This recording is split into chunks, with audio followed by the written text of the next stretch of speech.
So, you've been logging for weeks or for months, and now you want to take off the data from the Datalogger and plot it into an understandable graph. With the VPFlowScope M, you just need the transmitter, a mini USB, and the regular USB goes into your laptop. You open the software, and in this video we will show you exactly which steps to take. So we've connected our VPFlowScope M with the VP Studio 2 software. We can see it's communicating through COM port number 4, and I've selected the pull down menu where I can take a look at the overview, settings, Datalogger, real-time and update. I'm interested in the Datalogger. Here I can select, before I do the audit, if I want to record data in a cyclic mode or in a multi-session mode. The multi-session mode is where I can select my logging intervals. Factory default is 5 seconds. You can change it to 1 up to a minute for flow, pressure and temperature.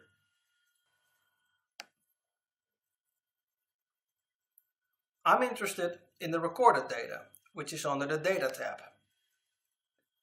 Here I have been logging in a multi-session mode, and I'd like to get the data from a specific day into a project folder. So how does this work? I'll have to create a project folder with this green little icon showing a pen. We use project folders to store all the logging sessions that we've done. From each customer that you are performing an audit, you can create an identical project. Here we take our logged data from our VPFlowScope M and store that into a project folder. For each audit that you do, you can create a project folder. It's very handy because it's one centralized location to store all your logged data. After you've created the project and stored your logging session into it, you can delete the data from your VPFlowScope M. So you keep your Datalogger on the VPFlowScope M clean and empty, and all your log data and projects are on your PC, accessible at any time. VP Studio 2 is the only software that can extract data from the VPFlowScope M. You want to extract data and export it into a CSV file because finally you're after a nice clean graph that shows you flow, pressure and temperature with each given timestamps of your logging intervals. Let me show you how to do it. The way the data is represented from the Datalogger in VP Studio 2 is first by month, then by week, and then by day. Because the Datalogger of the VPFlowScope M is so big that you can log for a year, it's an easy way to look at the data first by month, then by week, and then by day.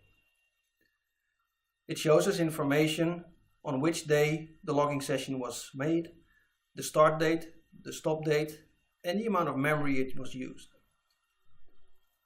It also shows us the tube diameter and the amount of logging points that it used. I want to download a specific day, a Thursday, May 31st, and it's close to 12,000 logging points. When I push download now, there is a message appearing that I first need to create a project. Okay, let's create a project. I give the project a name. I know that this was a glass factory. And I know that they are making beer bottles.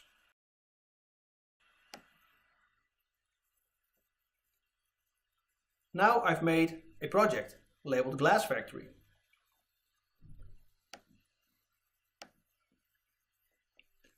My data session that I want to download is still enabled. I see it because the box is ticked.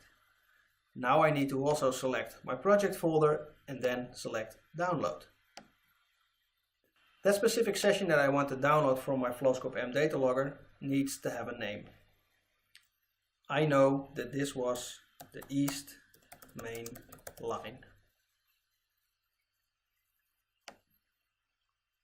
There it is.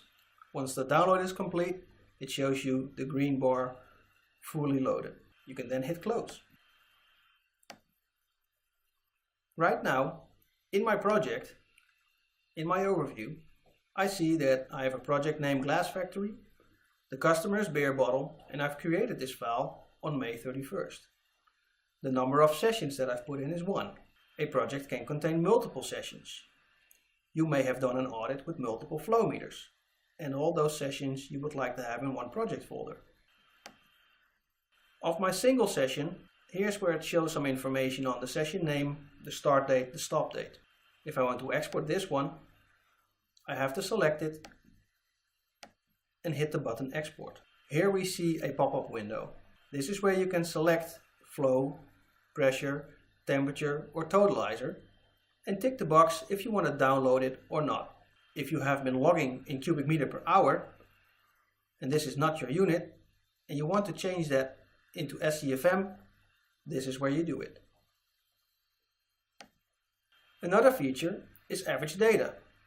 For example, when you have been logging in a cyclic mode and the data logger has been collecting data every second, you may want to have a quick look of the data by every 10 minutes. You have to tick the box and then go all the way up to 10 minutes. You may want to look at the data every 10 minutes. I've now selected the average data interval to 10 minutes. Another important feature is the reference condition. As a flow meter manufacturer, we use a different reference condition, for example, as compressor manufacturers. They use another reference condition. Most compressor manufacturers use an ISO 1217, which uses a different reference compared to ours. If you want to compare data from a flow meter to that of a compressor, you need to make sure that you have ticked this box and selected this reference condition. That way, when exporting the data, corrections are automatically made. Now I can export it. By hitting the export button, there is another pop-up window appearing. It is asking us to give the file that we want to export a location on our PC. I'm labeling my file Glass Factory version 4 and save it. Now on my computer I have a CSV file that I can open up with, for example, a Microsoft Excel program or a similar program and create a graph that plots flow, pressure and temperature all in one nice graph. When you have done numerous audits and you have created a list of projects, you will come to a time where you would like to clean up VP Studio 2. I will show you how to do this. In each project, you can delete each session one by one. As explained before, a session can contain multiple sessions, so you can select either one and then hit delete, one by one. Another option is to delete a complete project folder. Select Overview and then hit the delete button. Be aware that you will have to get a backup of your data. Your CSV file needs to be stored on your PC because once I hit the delete button, I'm deleting the data in VP Studio 2. So if you need the data in the future, make sure you've stored it at a second location. I'm going to hit delete. The software is asking me if I'm sure to delete this project called Glass Factory. I'm positive. I've stored it somewhere else on an external hard drive. There we go. I've cleaned up my VP Studio 2. There are no more projects listed and no more sessions that I've access to. So I'm ready for a next session in the field. Good luck. So how does it look when you're into your audit sessions, let's say 6 months later? You have a couple of projects that contain all the data that you have been logging during your customer visits and customer audits. You can easily delete those sessions from your data logger on the flow meter because all the data is stored on your computer. For example, without having a flow meter connected, I can look at this beer bottle plant audit that I did. In the overview, I see there was a glass factory and I was measuring in the east side main line. I can also see when I was logging and how many sessions I put into this project file. So let's take a look at the sessions. Indeed, it's 1. And you can say session name and description. And I thought it was a beautiful audit, so I just call it a photo moment. Start date, stop date, any amount of data points that I've been collecting. So at any given time, I can export this data again. If you may have lost your files or you had a backup. This is the same bottle plant. In the overview, still the same glass factory, but it was the west side line this time.